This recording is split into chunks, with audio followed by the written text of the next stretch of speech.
So what's the difference between a food allergy and a food sensitivity? There's lots of confusion on this topic. Some people will poo-poo the food sensitivities and say it's in your brain, you're just making it up. Whereas other people swear by them, say, I have these food sensitivities, I have to avoid these foods. So really, where's the truth in this? Part of it is that people are stuck in the old sort of model of a food allergy. Now, before I go into the differences, you have to have a basic understanding of the immune system and how it works. Now, if you look at the way the immune system responds and how it functions, it produces antibodies. More specifically, immunoglobulins, Ig for short. Now, they're there to go out there and protect your body from any invaders. So just like in every single nation in the world, you have the Navy, you have the Air Force, Army, you have the Marine Corps, you have the Coast Guard, and every nation has that to protect their borders. Our body has that same armed forces, and they're called the immunoglobulins. Now, there's different immunoglobulins that are out there. You have IgE, you have IgA, which I'm going to talk about. You also have IgG, IgM, you even have IgD. We're not going to talk about those, but we're going to talk about IgE and IgA and how that will decipher whether it's an allergy or a sensitivity. Now, if you think about a food allergy, that's something that happens pretty rapidly. So to give you an example, you think of Will Smith in the movie Hitch, and you think about when he eats that seafood, boom, he eats it, he's like hacking, and his face blows up within a couple minutes. And then he's downing Benadryl to try to calm down the nervous system, the histamine reaction. That is what we classify as an immunoglobulin E response. That's a straight up allergy. It happens really rapidly, really fast. It's kind of like the Navy SEALs of our naval system. They go out there, they're precise, they're small in number, they attack really rapidly.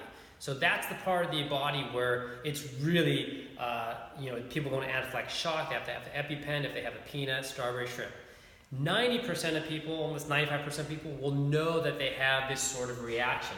So some people are tested with the skin prick, or their blood's being drawn and they're seeing if they react and have high immunoglobulin E antibodies. Now, there's also IgA, and that's more due to sensitivity. They're higher numbers, but they don't respond. It's like a delayed reaction.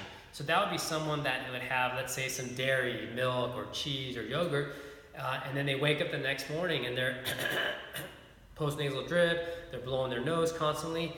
That's more of a delayed reaction of the immune system. So they are completely different. They're part of the immune system, but they're reacting in a delayed reaction when we're talking about food sensitivities. Now, this is where the testing has come into play. So you have all these different, US Biotech, you have Pintertest, you have all these different companies that are testing it. Now, sometimes the food sensitivities come back negative. So meaning that the person says, I swear I'm reactive to a lot of different foods, I just don't know which one, so I'm going to take this test. So they take the test, and then nothing comes back normal. The doctor goes, well, you're fine, so you can eat all these foods, but they're still reacting to these foods. Now, that's part of the puzzle why they're having gut reactions, but this is where there's some interpretation involved, and it's sort of a gray area. It's not a black or white area, and the food sensitive testing is not 100% in terms of a black and white issue.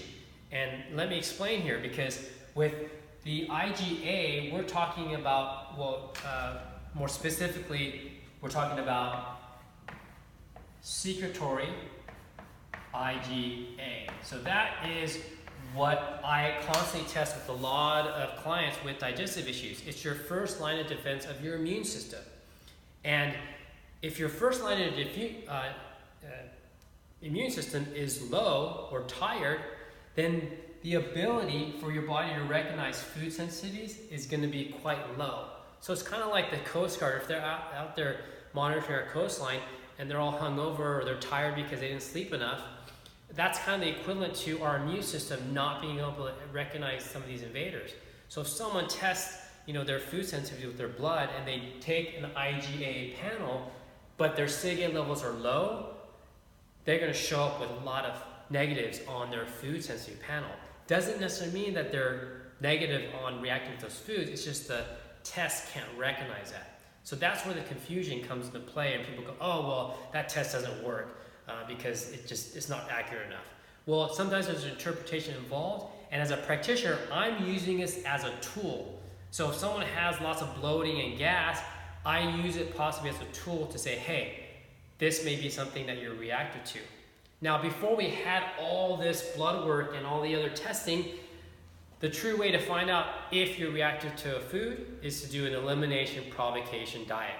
And yes, it takes work to figure out what food you're reactive to because you got to eliminate for a certain amount of time, but it's really the true way to find out, because otherwise you may be kind of playing with these different tests and you may not know where you're at, especially if you don't know where your total SIG-A levels are, and you may be confused with your test.